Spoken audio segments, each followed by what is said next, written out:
আবার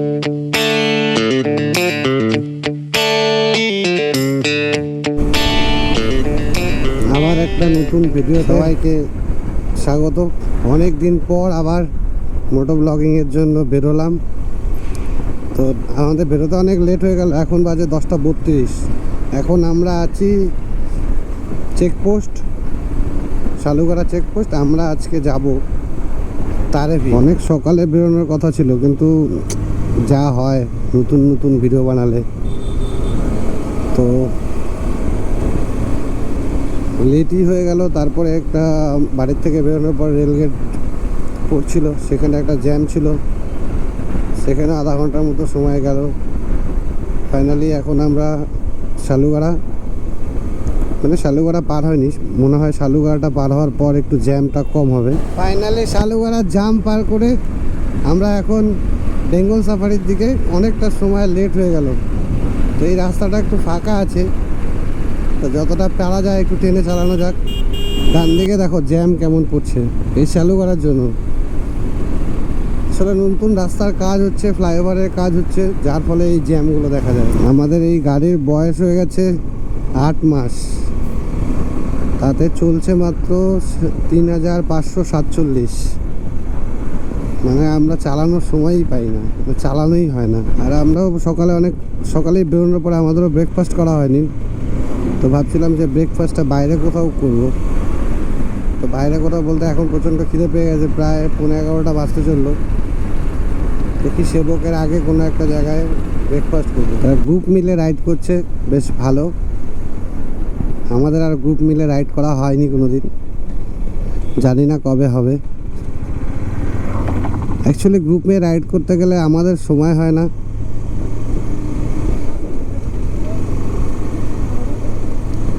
সব রাইডাররা ওখানে ছিল।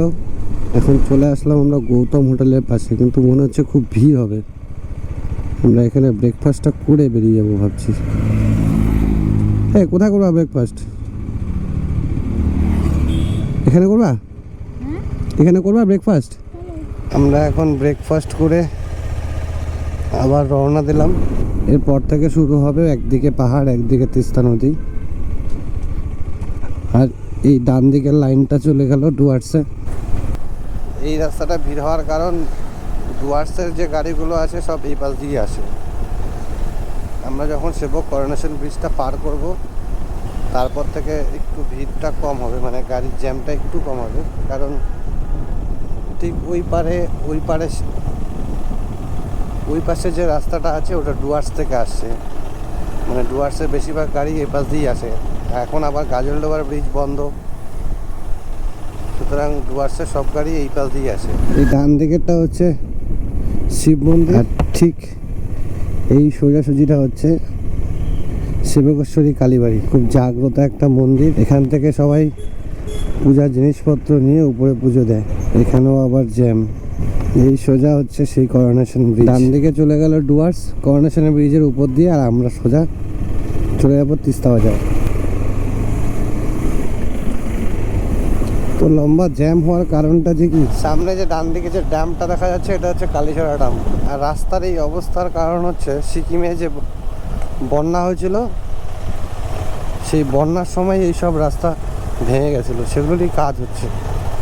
প্রায় বছরখানেক হয়ে গেল, এখনও কাজ কমপ্লিট হচ্ছে না।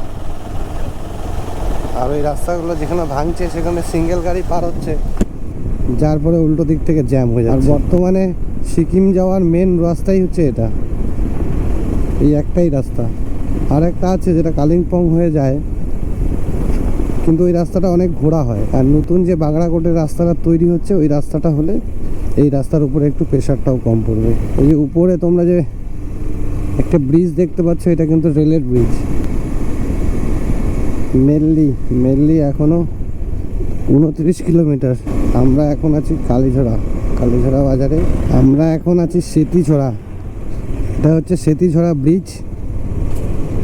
আগে সব থেকে বেশি ল্যান্ডস্লাইড এই রাস্তার মধ্যে এখানেই হতো। তোমরা এখানে বাদিকে লক্ষ্য করলেই দেখতে পাবে, সব থেকে বেশি ল্যান্ডস্লাইড। আর জ্যাম দেখো, গাড়ির লাইন।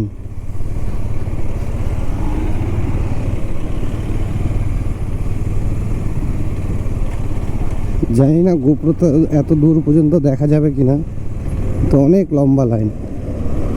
এই যে বাঁদিকে এই পাহাড়গুলো যখনই ল্যান্ডস্লাইড হয় এই পাহাড়গুলো কেটে কেটে রাস্তাটাকে এদিকে বাড়িয়েছে, নইলে রাস্তা আরও ডান দিকে আরও অনেকখানি ভিতরের দিকে ছিল। আমরা এখন তিস্তা ব্রিজ চলে আসলাম, মানে তিস্তা বাজার। তো গোপ্রোতে হয়তো তিস্তা ব্রিজটা পুরোটা দেখা যাচ্ছে। এই নিচের রাস্তাটা চলে গেল দার্জিলিং। এসব আমরা উপর দিয়ে ব্রিজ হয়ে যাব। নিচে সব র্যাফটিং করছে, ওই যে বোটগুলো আসছে র্যাফটিং করে করে।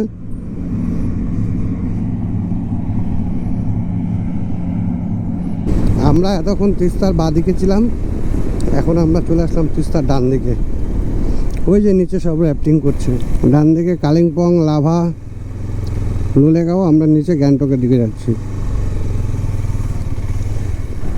তোমরা দেখো, ওই দেখো একটা র্যাফটিং করতে গিয়ে বোট থেকে পড়ে গেছে, ওরা এখনো উঠাতে পারছে না।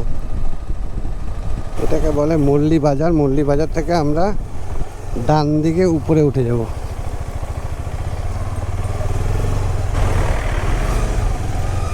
আমরা এখন বেঙ্গল সীমান্ত ছেড়ে এখন সিকিমের দিকে প্রবেশ করছি।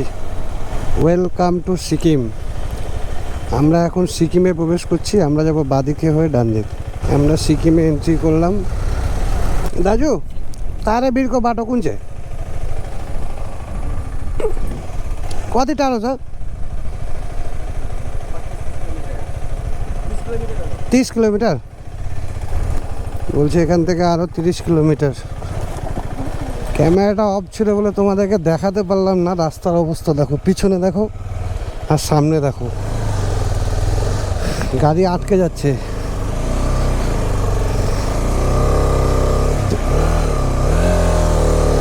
দেখছো গাড়ির অবস্থা?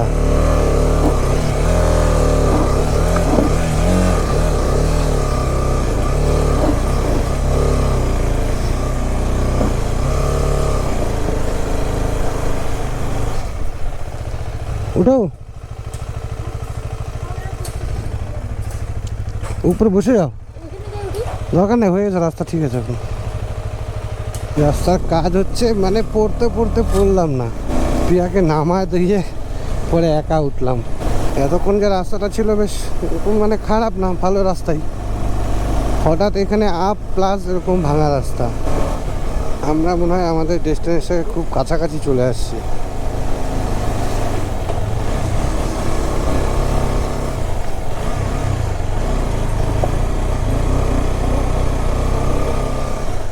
এখানে মনে রাখতে হবে। এখানে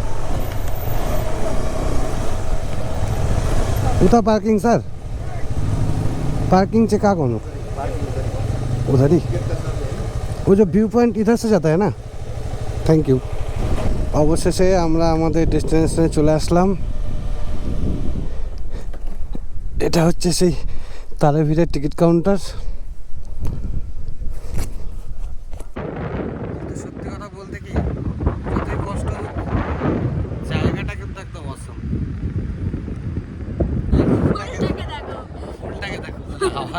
হাওয়ার কতটা জোশ। যারা আসেনি তারা একবার অবশ্যই আসবে। দেখো কি দৌড়ায় দৌড়ায় নামছে, আমি খালি দেখবো ওঠার সময়ের অবস্থা কি হয়। আর তোমরা যদি আসো, এই যে তারাপীঠ রিসর্ট, এখানেও কিন্তু থাকতে পারো। এখানে হাওয়া হওয়ার রিজনটা হচ্ছে, এখান থেকে দেখো এই পাশেও খাদ, ঠিক এই পাশেও খাদ। এটা গাছের জন্য বোঝা যাচ্ছে না, আমরা ঠিক পাহাড়ের মাথায়। আর আমরা এসছি ঠিক এইখান থেকে, এই যে এখান থেকে। তো সুন্দর মিষ্টি হাওয়া। ওঠো ওঠো ওঠো, আসবা তারাপীঠ? হরে কৃষ্ণ। কোনো জিম, কোনো এক্সারসাইজ কিচ্ছু করতে হবে না। তারাপীঠের ওই প্রথম থেকে ওই শেষ পর্যন্ত ডেলি সকালে একবার যাবে আসবে, আর বিকালে একবার যাবে আসবে। এর থেকে বড় এক্সারসাইজ আর কিছু হতে পারে না। ওকে।